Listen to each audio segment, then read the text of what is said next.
ಇವತ್ತಿನ ವಿಡಿಯೋದಲ್ಲಿ ಒಂದು ಸೂಪರ್ ಆದಂತಹ ಕೊತ್ತಂಬರಿ ಸೊಪ್ಪಿನಿಂದ ಮಾಡುವಂತಹ ಒಂದು ಚಿಕನ್ ಕಬಾಬ್ನ ಮಾಡಿ ತೋರಿಸ್ತಾ ಇದ್ದೀನಿ. ಇಲ್ಲಿ ತನಕ ನೀವು ಬೆಳ್ಳುಳ್ಳಿ ಕಬಾಬ್ ಮಾಡಿರ್ತೀರಾ, ಪುದೀನ ಕಬಾಬ್ ಮಾಡಿರ್ತೀರಾ, ಬಟ್ ಈ ಕೊತ್ತಂಬರಿ ಸೊಪ್ಪಿನ ಕಬಾಬ್ ಒಂದು ಡಿಫ್ರೆಂಟ್ ಲೆವೆಲ್ನ ಟೇಸ್ಟ್ ಅನ್ನ ಕೊಡುತ್ತೆ. 1 more ಅಲ್ಲ 10 more ಅಂತೀರಾ ನೀವು. ಹಾಗಾದ್ರೆ ತಡ ಮಾಡೋದು ಬೇಡ, ಈ ರೆಸಿಪಿನ ಇವಾಗ ನಾವು ಚೆಕ್ ಮಾಡೋಣ. ಕೊತ್ತಂಬರಿ ಸೊಪ್ಪಿನಿಂದ ಚಿಕನ್ ಕಬಾಬ್ ಮಾಡ್ಕೊಳ್ಳೋದಕ್ಕೆ ಒಂದು ಮಿಕ್ಸಿ ಜಾರಲ್ಲಿ ಒಂದು 1/4 ಭಾಗದಷ್ಟು ಈರುಳ್ಳಿನ ಹಾಕೊಂಡಿದ್ದೀನಿ, ಒಂದು 5 ರಿಂದ 6 ಹಸಿಮೆಣಸಿನಕಾಯಿ, ಇದ್ರ ಜೊತೆಗೆ ಒಂದು 2 ಇಂಚಿನಷ್ಟು ಶುಂಠಿ, ಒಂದು 20 ರಿಂದ 25 ಬೆಳ್ಳುಳ್ಳಿ ಹೆಸಳು, ಹಾಗೆಯೇ 3 ದಂಟು ಕರಿಬೇವಿನ ಎಲೆಗಳು, ಒಂದು ಮುಷ್ಟಿಯಷ್ಟು ಇಲ್ಲಿ ಕೊತ್ತಂಬರಿ ಸೊಪ್ಪನ್ನು ನಾನು ಹಾಕ್ತಾ ಇದ್ದೀನಿ. ನೀವು ಸ್ವಲ್ಪ ಜಾಸ್ತಿ ಬೇಕಾದರೂ ಹಾಕೋಬಹುದು, ಕಮ್ಮಿ ಆದರೂ ಮಾಡ್ಕೋಬಹುದು.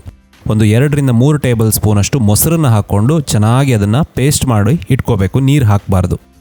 ಇಲ್ಲಿ ನಾನು ಚಿಕನ್ ಒಂದು 500 ರಿಂದ 600 ಗ್ರಾಮ್ ಸ್ಕಿನ್ ಔಟ್ ಚಿಕನ್ ತಗೊಂಡಿದ್ದೀನಿ. ವಿತ್ ಸ್ಕಿನ್ ಕೂಡ ನಿಮಗೆ ಬೇಕಂದರೆ ನೀವು ಚೆನ್ನಾಗಿ ತೊಳೆದು ತಗೋಬಹುದು. ಇವಾಗ ಒಂದು ಬೌಲಲ್ಲಿ ಒಂದು ಅರ್ಧ ಟೇಬಲ್ ಸ್ಪೂನ್ ಅಷ್ಟು ಧನಿಯಾ ಪುಡಿ ಹಾಕ್ತಾ ಇದ್ದೀನಿ, ಒಂದು 1/4 ಚಮಚದಷ್ಟು ಅರಿಶಿನ ಪುಡಿ, ಇದ್ರ ಜೊತೆಗೆ ಜೀರಿಗೆ ಪುಡಿ ಅರ್ಧ ಟೇಬಲ್ ಸ್ಪೂನ್ ಅಷ್ಟು, ಅರ್ಧ ಟೀ ಸ್ಪೂನ್ ಅಷ್ಟು ಗರಂ ಮಸಾಲ, ಅರ್ಧ ಟೀ ಸ್ಪೂನ್ ಅಷ್ಟು ಉಪ್ಪನ್ನು ಸೇರಿಸ್ಕೊಳ್ತಾ ಇದ್ದೀನಿ, ಮೈದಾ 1 ಟೇಬಲ್ ಸ್ಪೂನ್ ಅಷ್ಟು, ಅರ್ಧ ಟೇಬಲ್ ಸ್ಪೂನ್ ಅಷ್ಟು ಅಕ್ಕಿ ಹಿಟ್ಟು ಗರಿಗರಿಯಾಗಿ ಬರಲಿಕ್ಕೆ, ಹಾಗೆಯೇ ಕಾರ್ನ್ಫ್ಲೋರ್ ಒಂದು 2.5 ಟೇಬಲ್ ಸ್ಪೂನ್ ಅಷ್ಟು ಹಾಕಿದ್ದೀನಿ. ಇದ್ರ ಜೊತೆಗೆ ಒಂದು 1/4 ಭಾಗದಷ್ಟು ನಿಂಬೆಹಣ್ಣಿನ ರಸನ ಹಿಂಡ್ಕೋಬೇಕು. ಮೊಟ್ಟೆಯ ಒಂದು ಬಿಳಿ ಭಾಗನ ಮಾತ್ರ ಇಲ್ಲಿ ಹಾಕ್ಕೊಳ್ತಾ ಇದ್ದೀನಿ, ಒಂದು ಮೊಟ್ಟೆಯ ಬಿಳಿ ಭಾಗ. ಹಾಗೆಯೇ ಪೇಸ್ಟ್ ಮಾಡ್ಕೊಂಡಿರೋದು, ನೀರು ಸೇರಿಸ್ಕೊಂಡಿಲ್ಲ, ಮೊಸರಲ್ಲಿ ರುಬ್ಬಿರುವಂತಹ ಪೇಸ್ಟ್ ಇದು. ಸೊ ಇದನ್ನು ಸೇರಿಸ್ಕೊಂಡು ಇದೆಲ್ಲದನ್ನು ಕೂಡ ಇಲ್ಲಿ ಚೆನ್ನಾಗಿ ಮಿಕ್ಸ್ ಮಾಡಬೇಕು.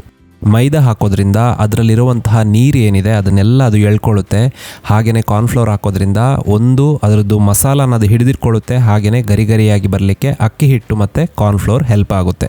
ಇದೆಲ್ಲದನ್ನು ಹಾಕಿ ಇಲ್ಲಿ ನೋಡಿ ಈ ಥಿಕ್ನೆಸ್ಸಲ್ಲಿ ರೆಡಿ ಮಾಡ್ಕೋಬೇಕು. ಯಾವ ಕಾರಣಕ್ಕೂ ಒಂದು ಸ್ವಲ್ಪನೂ ನೀವು ನೀರನ್ನು ಇದಕ್ಕೆ ಸೇರಿಸ್ಕೋಬಾರ್ದು. ನೀರು ಸೇರಿಸ್ಕೊಂಡ್ರೆ ಏನಾಗುತ್ತೆ ಅಂದರೆ ಮಸಾಲ ಎಲ್ಲ ಎಣ್ಣೆಯಲ್ಲಿ ನೀವು ಫ್ರೈ ಮಾಡೋವಾಗ ಬಿಟ್ಕೊಳ್ಳುತ್ತೆ. ಇವಾಗ ಮಸಾಲ ರೆಡಿ ಆಯಿತು. ಇದಕ್ಕೆ ನಾನು ಚಿಕನ್ನ ಹಾಕ್ಕೊಳ್ತಾ ಇದ್ದೀನಿ. ಹಾಗೆಯೇ ಚಿಕನ್ ತೊಳೆದಿಡುವಾಗ ಒಂದು 2 ರಿಂದ 3 ಸಲ ನೀವು ಪಾತ್ರೆನ ಚೇಂಜ್ ಮಾಡಬೇಕು, ಅಂದರೆ ಅದರಲ್ಲಿರುವಂತಹ ನೀರು ಎಲ್ಲ ಖಾಲಿ ಮಾಡಬೇಕು. ಈ ಥರ ಮಾಡ್ಕೊಂಡು ಇದಕ್ಕೆ ಚಿಕನ್ನ ಇವಾಗ ಸೇರಿಸ್ಕೊಂಡು ಎಲ್ಲದನ್ನು ಕೂಡ ನಾನು ಚೆನ್ನಾಗಿ ಮಿಕ್ಸ್ ಮಾಡ್ಕೊಳ್ತಾ ಇದ್ದೀನಿ. ಆ ಮಸಾಲ ಎಷ್ಟು ಗಟ್ಟಿಯಾಗಿದೆ ಅಂತ ನೀವೇ ನೋಡಬಹುದು. ಹಾಗೆಯೇ ಎಲ್ಲ ಪೀಸ್ಗಳಿಗೂ ಚೆನ್ನಾಗಿ ಇವಾಗ ಮಸಾಲ ಅಂಟ್ಕೊಂಡಿದೆ. ಸೊ ಈ ಥರ ನೀವು ಮಿಕ್ಸ್ ಮಾಡ್ಕೊಂಡಾದಮೇಲೆ ಇದನ್ನು ಮಿನಿಮಮ್ ಒಂದು 30 ನಿಮಿಷ ಬಿಟ್ಟುಬಿಡಬೇಕಾಗುತ್ತೆ. ಈ ಥರ 30 ನಿಮಿಷ ಬಿಟ್ಟ ಮೇಲೆ ಇವಾಗ ನಾನು ಎಣ್ಣೆನ ಇಲ್ಲಿ ಬಿಸಿ ಮಾಡೋಕ್ಕಿಟ್ಟಿದ್ದೀನಿ. ಎಣ್ಣೆ ಬಿಸಿಯಾಗಿದೆಯಾ ಅಂತ ನೋಡಬೇಕು. ಒಂದು 75% ಅಷ್ಟೇ ಬಿಸಿ ಆದರೆ ಸಾಕು, ಓವರ್ ಹೀಟ್ ಮಾಡ್ಕೋಬಾರ್ದು. ಇವಾಗ ಎಣ್ಣೆ ಒಂದು 75%ನಷ್ಟು ಬಿಸಿಯಾಗಿದೆ. ಸೊ ನಾನು ಚಿಕನ್ ಪೀಸ್ಗಳನ್ನು ಇದರಲ್ಲಿ ಬಿಡ್ತಾ ಇದ್ದೀನಿ.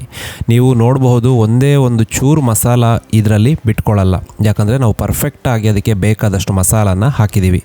ಈ ಮಸಾಲ ನಾನಿವಾಗ ಮಾಡಿರುವಂಥದ್ದು 500 ಗ್ರಾಮ್ನಿಂದ 600 ಗ್ರಾಮ್ಗೆ. ಅಕಸ್ಮಾತ್ ಎಲ್ಲಾದರೂ ನಿಮಗೆ 1 kg ಮಾಡೋದಾದರೆ ಮಸಾಲಾನ ನೀವು 1.5 ಪಟ್ಟು ಮಾಡ್ಕೋಬೇಕಾಗುತ್ತೆ. ಸೊ ಇವಾಗ ಈ ಚಿಕನ್ ಹಾಕಿದ ಮೇಲೆ ನೀವು ಸ್ವಲ್ಪ ಹೊತ್ತು ಹಾಗೇ ಬಿಟ್ಬಿಡಬೇಕು. ಯಾಕಂತ ಹೇಳಿದರೆ ಈ ಮಸಾಲೆ ಎಲ್ಲ ಕೊತ್ತಂಬರಿ ಸೊಪ್ಪಿನಿಂದ ಮಾಡಿರುವಂಥದ್ದು, ಅದಕ್ಕೋಸ್ಕರನೇ ಅದು ಬೇಗ ಬಿಟ್ಕೊಂಡ್ಬಿಡುತ್ತೆ. ಅದಕ್ಕೋಸ್ಕರ ಸ್ವಲ್ಪ ಹೊತ್ತು ಬಿಟ್ಬಿಡಬೇಕು ಒಂದು ಸಲ ಕಬಾಬ್ ಹಾಕಿದ ಮೇಲೆ. ಆಮೇಲೆ ನೀವು 7 ರಿಂದ 8 ನಿಮಿಷ ಮೀಡಿಯಮ್ ಫ್ಲೇಮಲ್ಲಿ ಇದನ್ನು ಫ್ರೈ ಮಾಡಿಕೊಂಡ್ರೆ ಈ ಕಬಾಬ್ ರೆಡಿಯಾಗುತ್ತೆ. ಇಲ್ಲಿ ಡಬಲ್ ಫ್ರೈ ಏನು ಮಾಡ್ಕೋಬೇಕು ಅಂತಿಲ್ಲ, ಸಿಂಗಲ್ ಫ್ರೈನೇ ಮಾಡಿಕೊಂಡ್ರೆ ಸಾಕು, ಗರಿಗರಿಯಾದಂತಹ ಕಬಾಬ್ ರೆಡಿಯಾಗುತ್ತೆ. ನೀವೇ ನೋಡ್ತಾ ಇದ್ದೀರ ಅದು ಎಷ್ಟು ಡೆಲಿಷಿಯಸ್ ಆಗಿ ಕಾಣ್ತಾ ಇದೆ ಅಂತ. ಹಾಗೆಯೇ ರುಚಿ ಮಾತ್ರ ಅದ್ಭುತವಾಗಿರುತ್ತೆ, ಮಾಡೋದಕ್ಕೂ ತುಂಬ ಸುಲಭ ಇದು. ಸೊ ಈ ನನ್ನ ರೆಸಿಪಿನ ಒಂದ್ಸಲ ಟ್ರೈ ಮಾಡಿ, ಖಂಡಿತವಾಗ್ಲೂ ನಿಮ್ಗೆ ಇಷ್ಟ ಆಗುತ್ತೆ. ಹಾಗೆಯೇ ಅದನ್ನು ನಾನು ತೋರಿಸ್ತಾ ಇದ್ದೀನಿ, ಅದು ಎಷ್ಟು ಜ್ಯೂಸಿಯಾಗಿ ಬಂದಿದೆ ಅಂತ ನೀವಿಲ್ಲಿ ನೋಡಬಹುದು. ಸೊ ಈ ರೆಸಿಪಿ ಇಷ್ಟ ಆದರೆ ಒಂದು ಲೈಕ್ ಕೊಡೋದಕ್ಕೆ ಮರಿಬೇಡಿ. ನೆಕ್ಸ್ಟ್ ಇನ್ನೊಂದು ರೆಸಿಪಿ ಜೊತೆ ಮತ್ತೆ ನಾನು ನಿಮ್ಮನ್ನು ಭೇಟಿ ಆಗ್ತೀನಿ. ಅಲ್ಲಿ ತನಕ ಟೇಕ್ ಕೇರ್, ಬಾಯ್.